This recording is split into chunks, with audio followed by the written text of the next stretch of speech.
Australia's the land of the duopoly, and every market has sort of two big players and one pesky little third guy who's there to keep everyone entertained. Many companies coming out of Australia tend to have challenges when they go to the US. They have a false sense of their competitive position, turn up there and find some real competition in the form of 5 or 6 giants who are all equally capable and regionally dominant. We invested money from the Middle East into franchise, private equity deals, big brands, things like Gucci, Tiffany, Saks Fifth Avenue. From there, I ended up getting a call one day from the Carlyle guys who were looking for somebody to set up an office for them in Australia. If you could pick one big win that you had?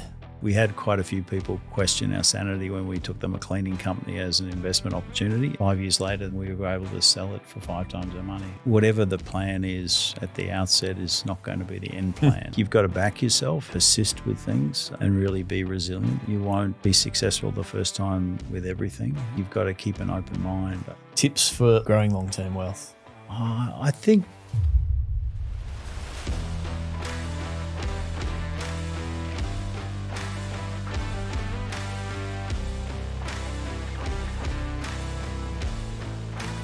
Private markets investments are investors can find some real value. I find the best way to learn is learn from someone who's done it before and given it a go. Hi, I'm Travis Miller, host of Grow Your Wealth podcast. Thanks for joining me here today. On these podcast sessions, we're going to talk through how certain investors have navigated the bumpy road of investing, whether it be through business or investments in general. Thanks for listening today. Welcome back to the Grow Your Wealth podcast, where we bring you insightful conversations with industry leaders. I'm your host, Travis Miller. And today we have a very special guest joining us, Simon Moore. Simon is a senior partner and founder at Colinton Capital Partners, established in early 2017, where he oversees all fund investments and activities. He also serves on several boards as a director and non-executive director. Prior to founding Colinton Capital Partners, Simon established the Australian office of the Carlyle Group, serving as a managing director and global partner until December 2016. With his extensive background in finance and investments, we're eager to delve into Simon's journey and the key lessons he learned along the way. Let's dive into our conversation with Simon. Thanks for coming on. Thank you for having me, Travis. How about we start at the beginning? Give us a bit of a summary of sort of a bit of your background and what you're currently focused on at work. Oh, look, I'm a Queenslander originally, so I wear that maroon jersey with pride around state of origin time and an ugly supporter. Yeah. Is there any other type, I guess? Were you in town or country? I'm a Brisbane boy, gotcha. and I grew up in Brisbane, went to school in Brisbane, University of Queensland. I then joined JPMorgan, and they sent me off to New York to be Morganized, and I stayed away for nearly 15 years, working in their sort of M&A group and in their private equity team, bouncing around a bit between New York and Asia. Then went from there to a firm called Investcorp, which was a Middle Eastern headquartered business out of Bahrain. We invested the sort of money from the Middle East into franchise, private equity deals, big brands in particular, things like Gucci, Tiffany, Saks Fifth Avenue. Proper brands. And from there I ended up getting a call one day from the Carlyle guys who were looking for somebody to set up an office for them in Australia, and sort of came back in September of 2005. Wow. Solid background. So we take a little step back. Were you any good at school? How'd you go in year 12 and uni? Oh, look, I was an okay student. I spent most of my time playing a lot of sport. I had the good fortune of representing Queensland in cricket, rugby, and swimming as a schoolboy, and then I went to university and I was a bit more attentive as a student there, and I graduated with honours in commerce and law, and was fortunate enough to win a university medal in commerce. You left all that out. It's pretty impressive. So state athlete in 3 sports, and then a university medalist, commerce law. Yeah. Very good. Oh, look, yeah, it was, a busy time at university, but a very enjoyable time. Played a lot of sport at uni as well, and rugby and cricket. That's great. And the one thing a lot of people are always curious about looking at the career, how do you make the jump from Australia to working in New York? Was it you're already in the organisation and you got an opportunity, or how did that all come about? I think a lot of the international investment banks are very good about providing opportunity to work overseas. In those days, the presence of the big banks like JPMorgan and Goldman Sachs and Morgan Stanley was smaller in Australia, and that afforded them an ability to take on graduates and, as part of your development program, spend a block of time in the US. Initially, the goal was that people would spend a couple of years in the US, do the training program, and there were big global training programs. So when I went with JPMorgan, we were part of a 200-person training program, and they had to find a place to house all of these young foreigners in New York City and not hope that they'd not get up to too much mischief. And then at the end of that program, you were given a couple of years of work in different groups within the bank.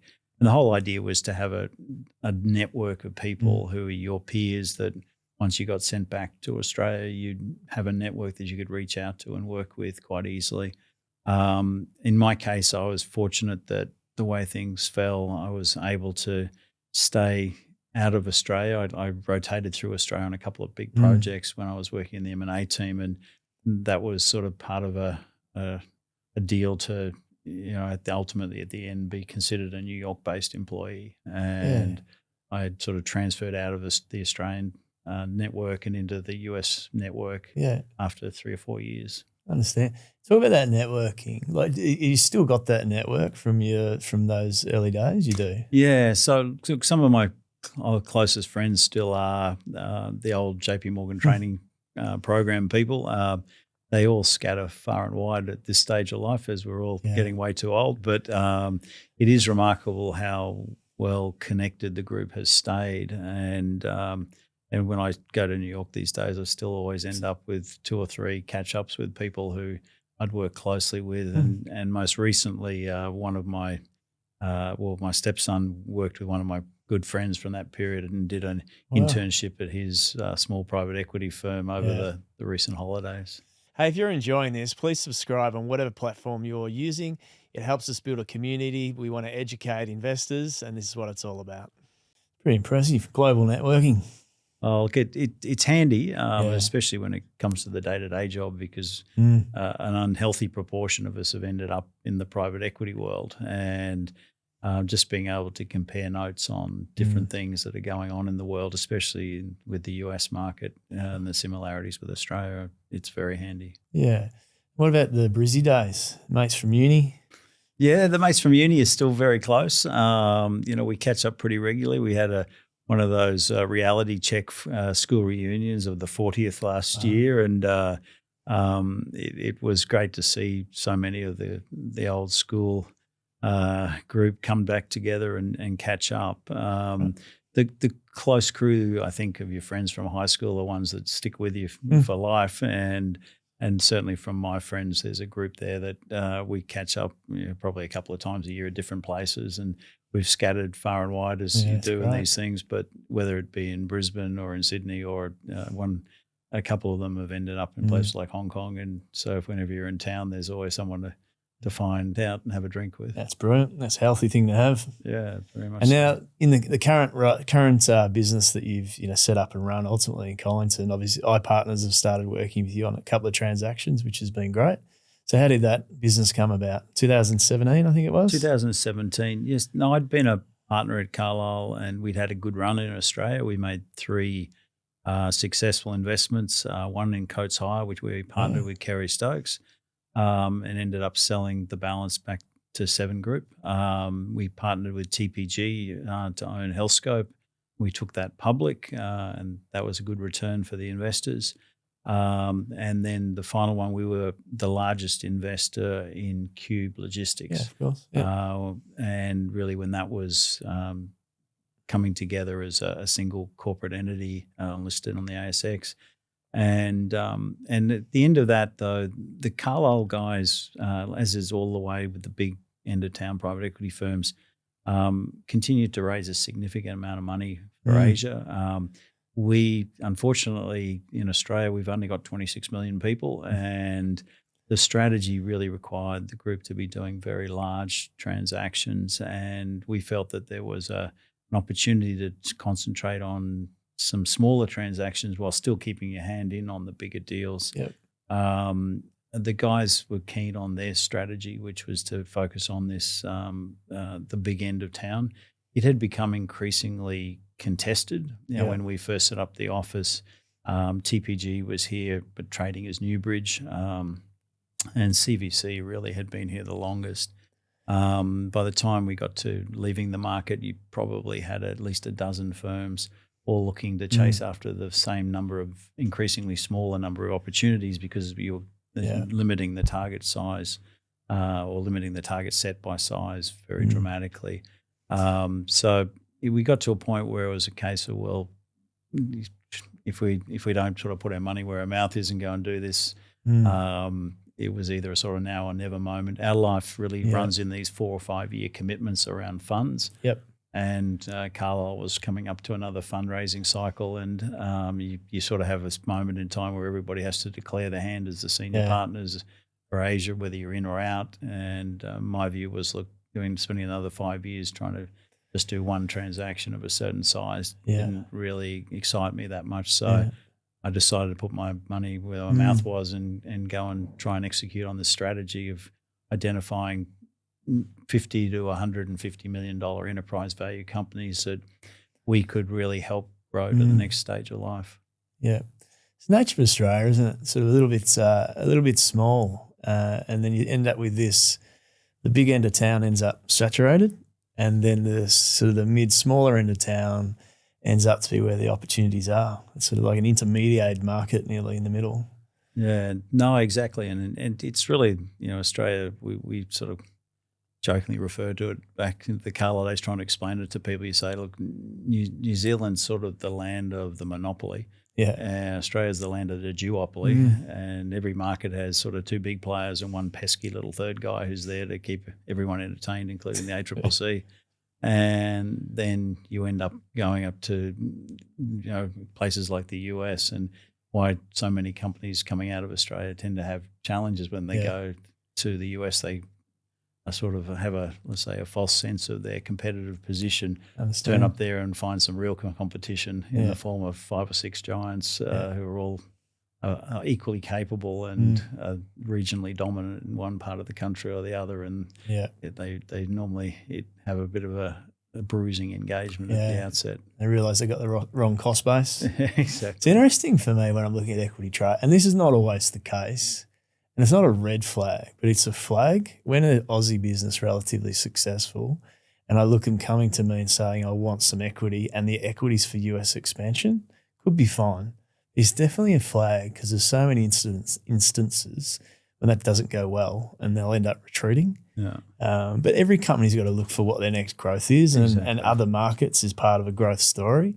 But it is definitely, over the years, I've seen it as a flag, for have a second and third look at whether it's actually makes sense to give the money. I think that they need to have a very clear understanding of why they're going to win. Yeah. And I think the nature of Australia, because of the competitive dynamic they have here, sometimes gives them a false sense of security as to what the strength of that reason for winning is. Very good point.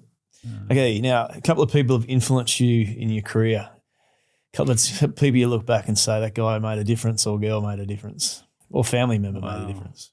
Yeah, look, I think my father had a big influence on me in terms of really challenging me to think outside of Australia and go and do something sort of outside of what's on offer here in Australia. I think we were fortunate at university to have some very good lecturers and professors at the University of Queensland.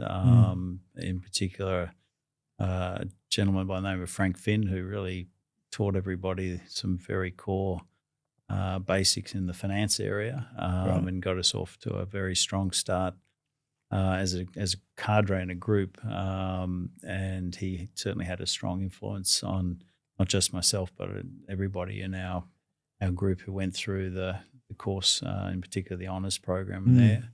I think professionally, once we got started, JPMorgan as an institution had a big influence. And there were a number of good people I worked with in there and were formative on me. I think there's most fortunate to have a good sponsor and a gentleman by the name of Brian Watson, who was an Australian, had gone to New York very early, and he sort of had a group of Australian sort of people in his orbit at JPMorgan, and he was very kind to bring me into the private equity investment group, which he was running at the time in New York. So that's great. And then Carlyle, the founders there were, in their own ways, very inspirational characters, and in particular Bill Conway, who I had a lot of time for, and he was a very smart and considered and wise type of guy, and we were fortunate to have a pretty regular exposure to him, which was good. That's brilliant. Hey guys, I hope you're enjoying this episode. If you want to learn more about alternative assets, there's a book here you can read, How You Grow Your Wealth with Alternative Assets. Now back to the episode. Take it on one of those points, your father thinking globally. Back in that sort of era, what do you think drove that? Was he just the way he thought about things, or? Look, he was a federal politician, and had, prior to going into politics, had his own business as a stockbroker in Brisbane. He'd been on the local board of Merrill Lynch and of Citigroup, and had also been the local broker agent for an interesting group in the sort of 60s and early 70s called Slater Walker, who were a sort of UK-based, really, we'd probably call them today a sort of a hedge fund, but they used to play around in takeovers and but in a not really desiring to own the end asset, but trading shares pretty aggressively. So he'd always had a pretty strong external focus, and sort of felt that ultimately coming back and living in Australia might be fine, but if you really want to understand how the world works and get exposure to the possibilities of the world, you need to get out of Australia and go ideally to New York, which I ended up doing. Totally right. I mean, I think of sort of my banking career, majority it was Australia, but just the time I spent in sort of New York and London, you realise it is a very small pond here in Australia. Awesome place to live. You can have a great career, but there's some very big countries and very big markets out there that you can play around in. It's a big world. Yeah, interesting. Exactly. Okay, pivotal moments. I think it sounds like possibly Colinton was a pivotal moment when you sort of stepped out and set up your own business. Was any other times though? Maybe moving to New York sounds pivotal. Any other times? When moving to New York was important. I think moving from JPMorgan to Investcorp was a big change. The style of investing that we were doing at JPMorgan was non-control, smaller type of deals, as reflected the Bank Holding Company Act at the time. Investcorp was a real buyout firm doing true buyout style deals. And then joining Carlyle and coming back to Australia was certainly a juncture point in my career, sort of one of those sort of left or right turn type things. And the experience I had there, I think was important. That's great. And as far as in the morning when you get up for business, what drives you? What do you take to the office every morning? Is it you want to go and win, or you want to do a new deal, or be creative, or what gets you excited? Look, I think you start every day usually with a to-do list, and the to-do list, as you'll find in most private equity deals, the private equity landscape is rarely a case of going from A to B in a straight line. And so what we tend to find is you go in with some positive things you have to get after and some things you have to fix. And so every day is a mix of each. It's always every day is sort of an interesting and challenging in that there's a problem to solve, and it can be a positive problem trying to get something done, or it can be a negative problem that you have to solve and as a result move off the table. And I think that's generally the attitude that you go through the day, is that, have you advanced against the objectives of the day? I think one of the good practices was drilled into me, and sort of, let's say, from a fairly early age, was to set down what are the things that need to get done today, and be fairly methodical about marking them off, because there's a lot of things that get on the list, and if you don't get after them, they're not going to get after themselves. So, and you that diligent, so you'll do a list in the morning. At the end of the day, you'll finish the day and go, I got through. You'll actually mark them off and say, I didn't do it, or what have I got to do tomorrow? Yeah, I try and do that. Otherwise, especially as I'm getting older, you forget things. So, Gotcha. so you try and do that. And, I like to exercise in the morning before I go to work. And so I get up pretty early, and especially the exercise time gives you some thought time around how you are going to solve those particular problems and which ones are causing you the most angst. Yeah. And what time are you getting up in the morning?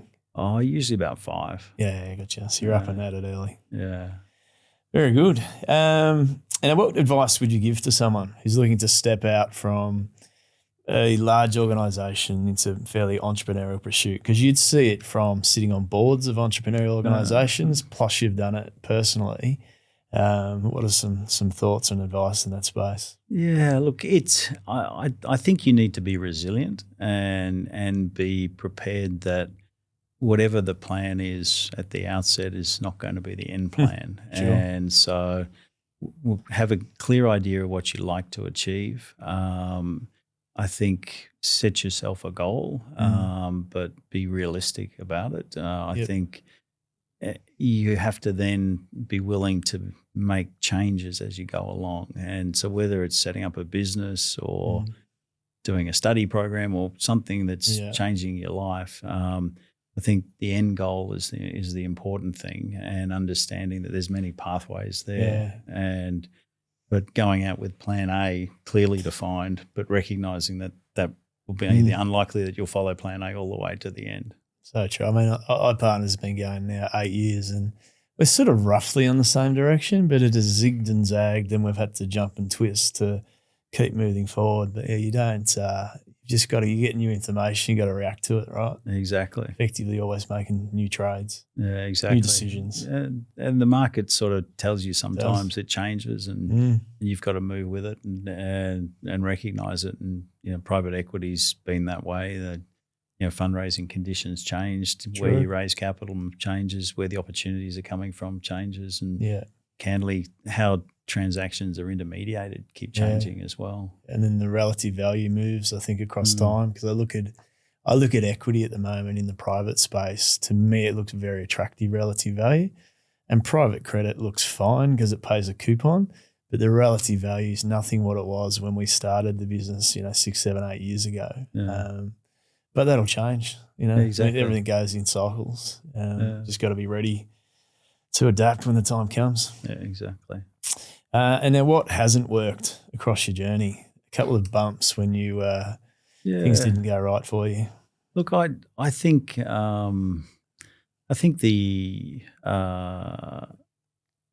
hardest things are where you have investments that don't quite work the way you want them to, and sort of understanding why, and then sort of dusting yourself off, learning from the experience, and accepting that, look, it's unlikely you're going to get everything 100% right. I think when you're a sort of high-performing person, you hold yourself to high standards, and the trick is that you've just got to learn from the mistakes along the way.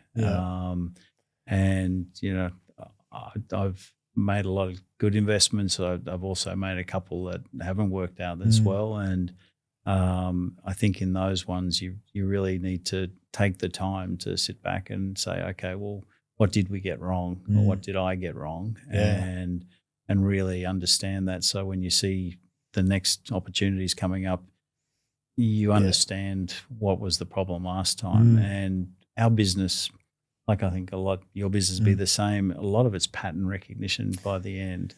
You can really, with the time and experience, and I was talking with one of our associates at work, and she's doing a great job.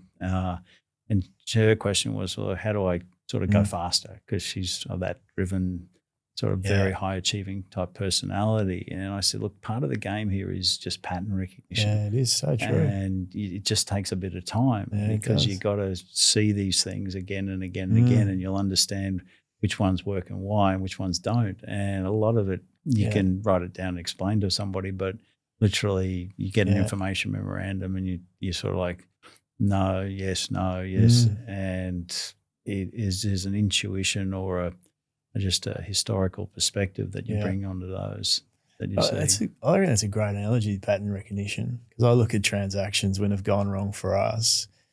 The next step is just putting in different guardrails so that it can't occur again, and those sort of learnings. But it is so much pattern recognition. You can read through a certain document and you can pop out the flags so quickly and sort of get to that yes or no. Yes meaning do more work, no, don't even consider, very, very quickly. And I don't think any of that's written in a book somewhere.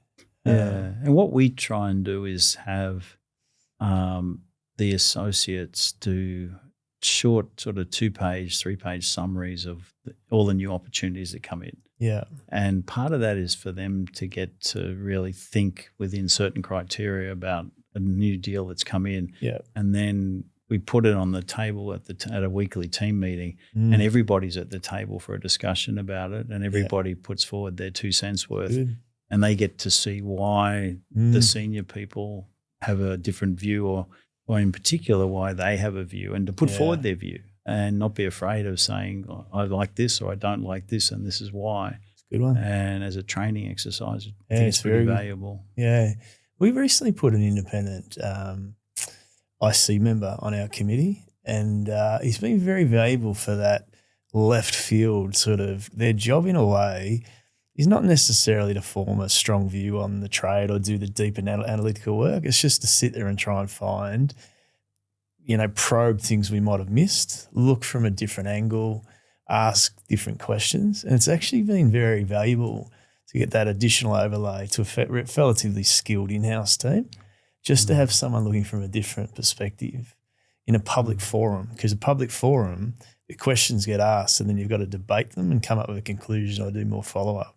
So it's a nice strategy. Yeah, we probably get that independent read in a slightly different context from 2 sources. One is on all of our diligence exercises, we're bringing in third-party experts who are old industry veterans. Sure. And so they come in with the industry like, we've been doing this for 30 years.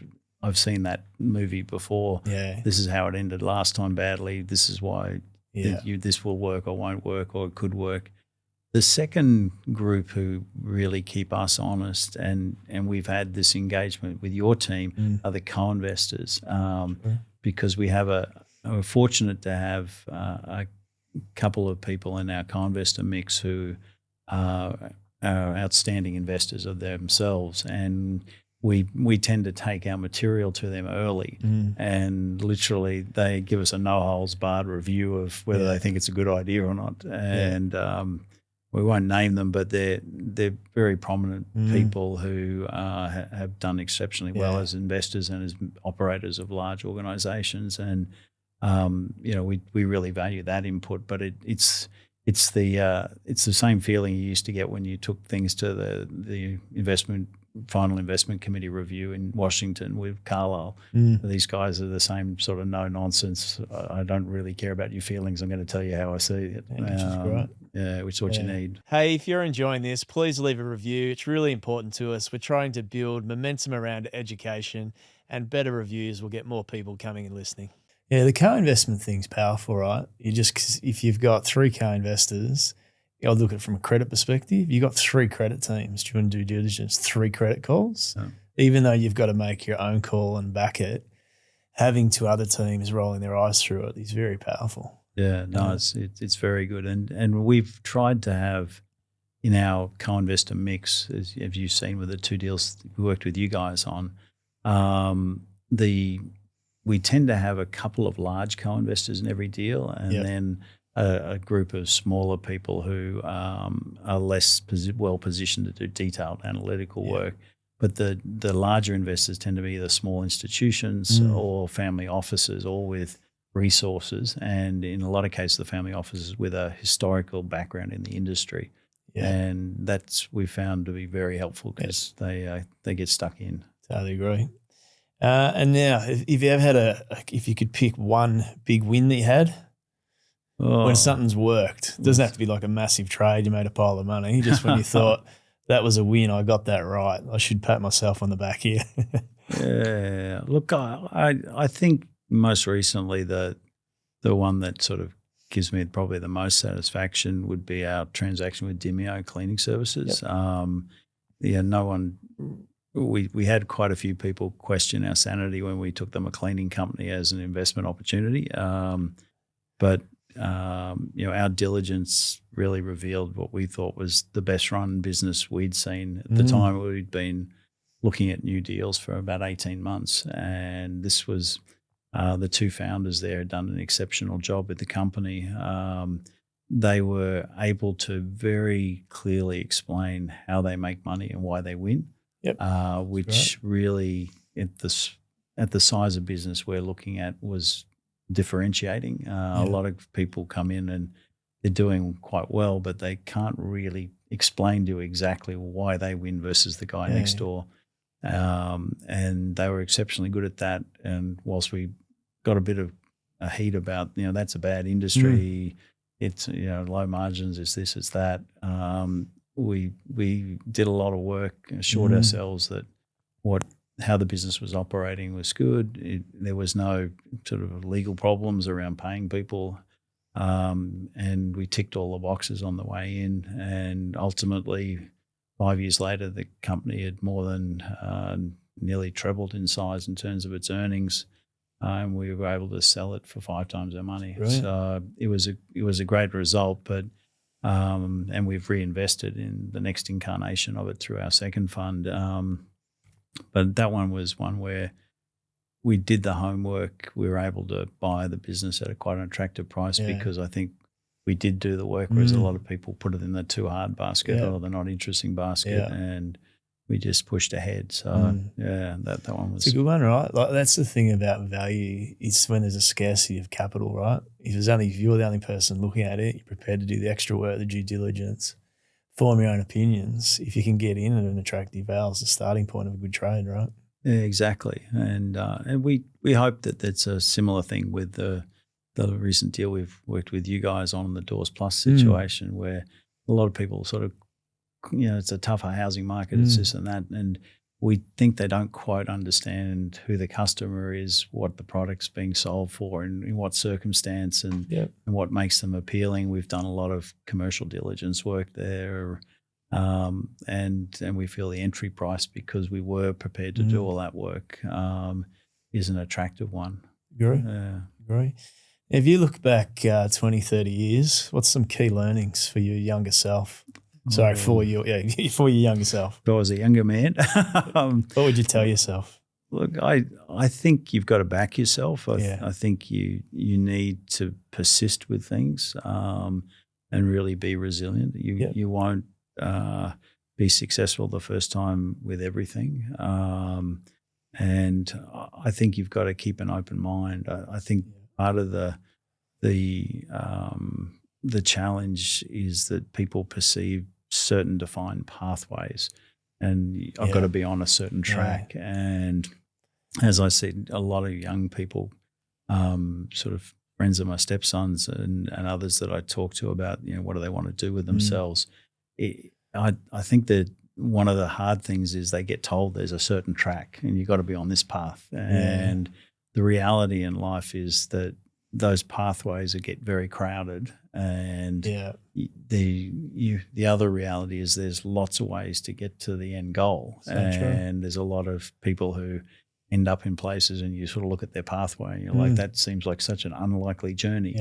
But they were always fixated on a certain end, but how they got there because of circumstance was really seeing an opportunity that took them back to where they wanted to go. And they had an open mind and they were prepared to just follow it. Yeah, it's so true, right? So many different paths, like the linear path of, getting 99% in a commerce law degree, getting a grad job at Goldman Sachs, going to New York. Like there's only there's only a couple of those, right?